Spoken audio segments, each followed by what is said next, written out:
10 questions and say true or false. Aju Varghese, are you ready? Yes. Asif Ali, are you ready? Yes. ഫേസ്ബുക്കിൽ എനിക്ക് ചീത്ത വിളി ഒരുപാട് കേൾക്കാറുണ്ട് ആസിഫ് അലി. തീർച്ചയായിട്ടും ഉണ്ട്. അതിലെനിക്ക് ദുഃഖമുണ്ട്. എനിക്ക് ദുഃഖമുണ്ട്, കാര്യം അത് എന്റെ കയ്യിലിരിപ്പിന്റെയാണ്. ഞാൻ ദുഃഖിച്ചിട്ട് ഒരു കാര്യമില്ല. ഞങ്ങൾക്കും സ്റ്റേറ്റ് അവാർഡ് കിട്ടാൻ ആശയുണ്ട്. തീർച്ചയായിട്ടും ആശയ്ക്കുന്നതിൽ ഇപ്പൊ ആഗ്രഹമുണ്ട്. ധോനിക്ക് ഡിഗ്രി കിട്ടാത്തതിൽ ധോനി യൂണിവേഴ്സിറ്റിക്കാർ ധോനിയെ ചീത്ത പറയുന്നു എന്ന് കേട്ടു. ഡിഗ്രി ഇല്ലെങ്കിലും പുല്ലുപോലെ ജീവിക്കാം അനുഭവത്തിന്റെ വെളിച്ചത്തിൽ. Asif Ali, degree depends. നമ്മളിപ്പോ എന്താണ് നമ്മുടെ കരിയറായിട്ട് സെലക്ട് ചെയ്യുന്നതിനെ ഡിപ്പെൻഡ് ചെയ്തിരിക്കും ഡിഗ്രിയുടെ ഇമ്പോർട്ടൻസ്. ഞാൻ ഇത് എന്റെ മാത്സ് ടീച്ചറിന്റെ അടുത്ത് ഞാൻ ചോദിച്ചൊരു കാര്യം. ഞാൻ പഠിച്ചത് BBA ആണ്. എന്റെ അടുത്ത് find the value of K എന്ന് പറഞ്ഞപ്പോൾ ഞാൻ എഴുന്നേറ്റ് ഒന്ന് ചോദിച്ചു, സാർ എനിക്ക് അറിയാൻ മേലാത്തോണ്ട് ചോദിക്കുന്നതാണ്, ഞാൻ BBA പഠിക്കുന്നു ബിസിനസ് അഡ്മിനിസ്ട്രേഷൻ, ഞാൻ എന്തിനാണ് ഈ Kയുടെ വാല്യൂ കണ്ടുപിടിക്കാൻ പോകുന്നത്? വളരെ ഒരുപക്ഷെ കേരളത്തിലെ എന്നല്ല ഇന്ത്യയിലെ തന്നെ ഒരുപാട് സ്റ്റുഡൻസ് ചോദിക്കാൻ ആഗ്രഹിക്കുന്ന ഒരു ചോദ്യമാണ്. 10th standard 12th standard exams വരാണ്. പഠിച്ചിട്ട് കിളി പോയ സബ്ജക്ട് ഏതാണ്? ആദ്യം Asif Ali. Chemistry. Aju Varghese. Social studies. എന്റെ അടുത്ത് ഗ്ലൂക്കോസിന്റെ സ്ട്രക്ചർ വരയ്ക്കാൻ പറഞ്ഞപ്പോ ഞാൻ ചോദിച്ചു, ഗ്ലൂക്കോസ് പൊടിയായിട്ടല്ലേ, ഇതിലെങ്ങനെയാണ് സ്ട്രക്ചർ വരുന്നതെന്ന് ചോദിച്ചു. സത്യമായിട്ട് ഞാൻ ചോദിച്ചതാണ്. അതൊക്കെ സത്യം കേട്ടോ. ഈ പറയുന്ന നമ്മളിപ്പോ കടയിൽ പോയി ഗ്ലൂക്കോസ് വാങ്ങിക്കുമ്പോ പറഞ്ഞ ഇത് അകത്തിങ്ങനെ വിരിഞ്ഞ് നിൽക്കുന്നതാണെന്നും അല്ലെങ്കിൽ ഇതിന് ഇത്ര കയ്യും കാലും ഉണ്ടെന്നൊന്നും നമ്മൾ അറിയുന്നില്ലല്ലോ. അജു വർഗീസ്, ടെൽ മീ, അജു വർഗീസ് പഠിച്ചിട്ട് കിളി പോയ സബ്ജക്ട്? ഞാൻ സോഷ്യൽ സ്റ്റഡീസ് ആണ്. ജോഗ്രഫി. എത്ര പഠിച്ചാലും ഈ സ്ഥലം ഇത്ര നീണ്ടുപോയി, ഇവിടെ ആ തിരിവുണ്ട്, ഇവിടെ അതുണ്ടെന്നൊക്കെ ഓർത്തൊക്കെ ഇന്ന സമയത്ത് പാനിപ്പട്ട് യുദ്ധ ഹിസ്റ്ററി. 10th ക്ലാസ് ലൈഫിൽ നിന്ന് എടുത്തു കളയണം. 10th ക്ലാസ് അല്ല, 10th ക്ലാസ് എക്സാംസ് ലൈഫിൽ നിന്ന് എടുത്തു കളയണം. 10th ക്ലാസ് അവിടെ ഇരുന്നോട്ടെ. മനസ്സിലെ എക്സാംസിന്റെ സ്ട്രക്ചർ എങ്ങനെയായിരിക്കും? പിള്ളേർ തയ്യാറാകുമ്പോ എക്സാം വെക്കുക. അങ്ങനെയാണെങ്കിൽ വളരെ താമസിക്കും. LKG വരെ. Well, എന്റെ കൂടെ ഉണ്ട് Asif Ali and Aju Varghese on Club FM. Star jam. താൻ കണക്കിന് ഫൺ, താൻ കണക്കിന് മ്യൂസിക്.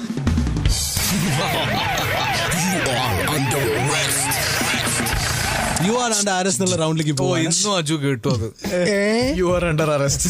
അഡ്മിറ്റ് ചെയ്യുന്നു ഒഴിമുറിക്ക് വേണ്ടത്ര അവാർഡ്സ് കിട്ടിയില്ലെന്ന്. ഞാൻ അഡ്മിറ്റ് ചെയ്യുന്നു. ഡിസർവ് ചെയ്യുന്ന അത്രയും അവാർഡ്സ് അതിന് കിട്ടിയിട്ടില്ല. അഡ്മിറ്റ് ചെയ്യുന്നു തട്ടത്തൻ മറയത്തിന് വേണ്ടത്ര അവാർഡ് കിട്ടിയിട്ടില്ലെന്ന് അജു വർഗീസ്. ഒരുപാട് ഈ പറയുന്ന വേറെ രീതിയിലായിരിക്കുമല്ലോ അവരുടെയൊക്കെ മാനദണ്ഡങ്ങൾ. അതിന് തട്ടത്തിൻ മറയത്ത് ഒരു കൊമേഴ്ഷ്യൽ പടമാണ്. എനിക്ക് പക്ഷേ ഷാൻ റഹ്മാൻ എന്ന് പറഞ്ഞ വ്യക്തിക്ക് എനിക്ക് വളരെ ആഗ്രഹം ഉണ്ടായിരുന്നു. തട്ടത്തൻ മറയത്ത് മികച്ച ജനപ്രിയ ചിത്രത്തിനുള്ള അവാർഡ് സ്വീകരിക്കണമായിരുന്നു വേണ്ടത്. കിട്ടിയാൽ നല്ലായിരുന്നു. അതുപോലെ തന്നെ എനിക്ക് കൂടുതൽ വിഷമമായത് ഉസ്താദ് ഹോട്ടൽ തന്നെയായിരുന്നു. കാര്യം അതും ക്വാളിറ്റി ഉള്ള ഒരു കൊമേഴ്ഷ്യൽ ചിത്രമായിരുന്നു. പക്ഷെ രണ്ടിനും കിട്ടിയില്ല.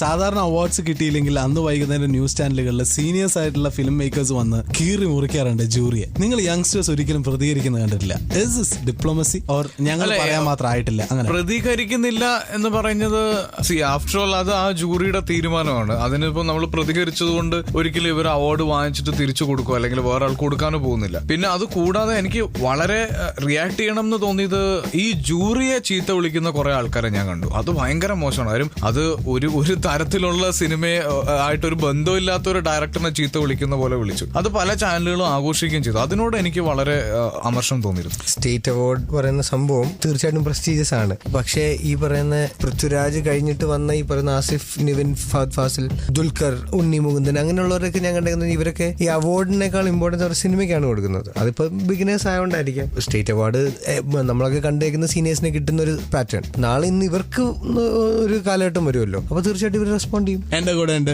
Asif Ali, Aju Varghese on Club FM. Star Jam. You are under arrest. Ton കണക്കിന് ഫൺ.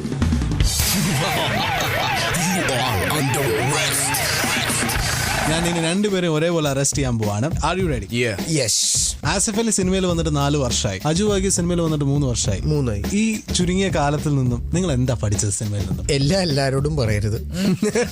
ചിലപ്പോൾ നമ്മൾ പറയുന്ന ചില കാര്യങ്ങൾ വേറെ രീതിയിൽ ഇന്റർപ്രറ്റ് ചെയ്ത് പോവാം.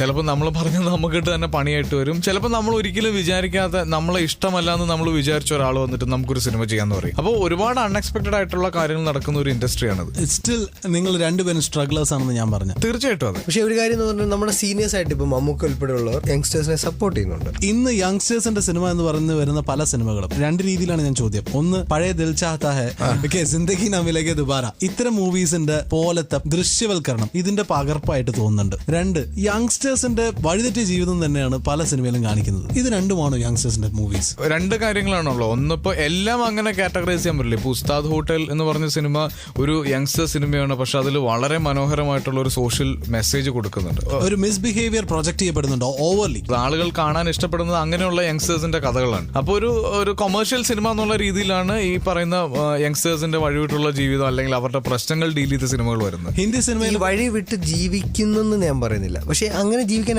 ആഗ്രഹിക്കുന്നുണ്ട് ഇല്ലേ?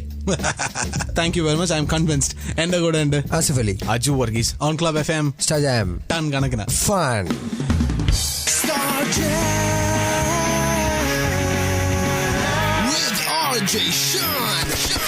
Star Jam in the show, 3 hours long battle, long journey, youngsters-ന്റെ ബാച്ചിലേഴ്സിന്റെ യുദ്ധം നമ്മളിവിടെ നിർത്തുകയാണ്. എൻ്റെ കൂടെ 2 വേടന്മാരാണ്, രണ്ട്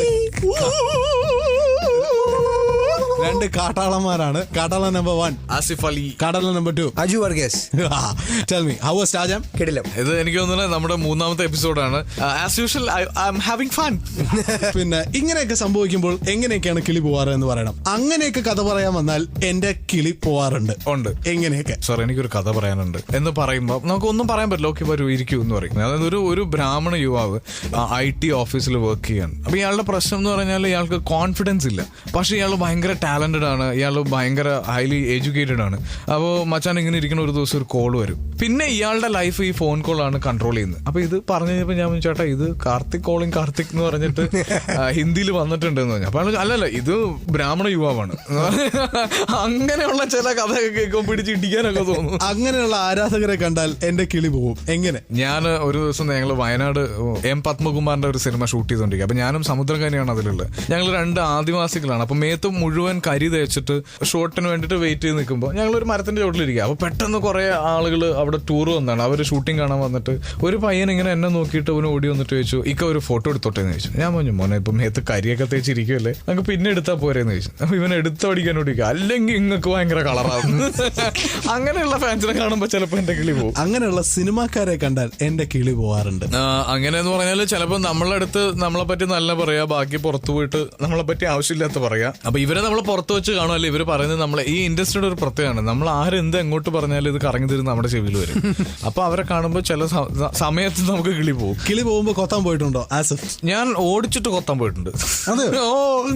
ഇത്ര യങ് ബാച്ചിലർ ആണ്, you are still growing up. ആ സമയത്ത് റിയാക്ട് ചെയ്യാൻ പാടുമോ? അല്ല, ഞാൻ ഒരു സിനിമാക്കാരൻ എന്നുള്ളത് ഞാൻ സിനിമയിൽ അഭിനയിക്കുമ്പോൾ മാത്രമേ ഉള്ളൂ. അല്ലാത്തപ്പോ ഞാൻ വളരെ വളരെ രക്തത്തിളപ്പുള്ള ഒരു ചെറുപ്പക്കാരനാണ്. എനിക്ക് പലപ്പോഴും തോന്നിയിട്ടുണ്ട്. വളരെ മോശമായിട്ട് ഒരാളെ പറ്റി എഴുതിയിരുന്നു. അപ്പൊ അത് എഴുതിയ ആളെ ഞാൻ നേരിട്ട് കണ്ടപ്പോ എനിക്കൊന്ന് കൊത്താൻ തോന്നിയിരുന്നു. കൊത്തി ഓടിച്ചിട്ട് കൊത്തി. Well, 2 കാട്ടാളന്മാരടുത്തും thank you very much. Thank you ഷാനെ. വലിയ കാട്ടാള, വേട, മൂപ്പൻ.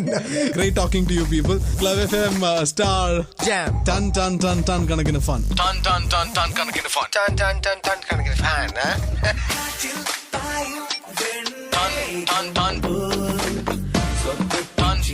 Ton.